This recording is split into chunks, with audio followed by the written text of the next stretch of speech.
Qachonlardir shu mashina 350 ming dollarga olinganda, lekin holati juda ham og'ir. Sizlar bilan birga hayotga qaytaramiz.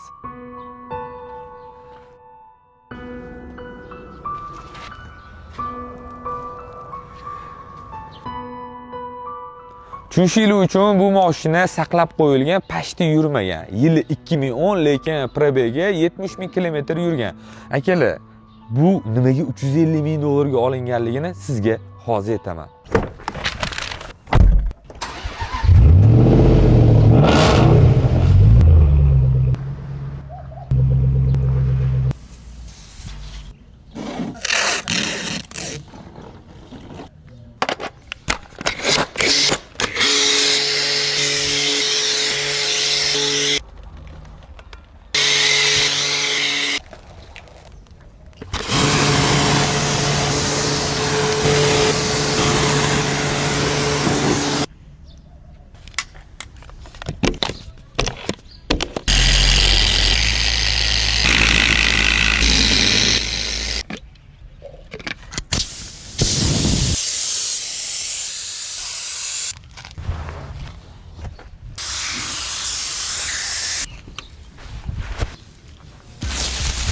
Hozirdan shunchalik yaltirab ketdimi? Xullas akalar, ishimizni bu 10 dan 1 ham emas, sizga ish sifatini ko'rsatish uchun mana shu holatga olib keldi.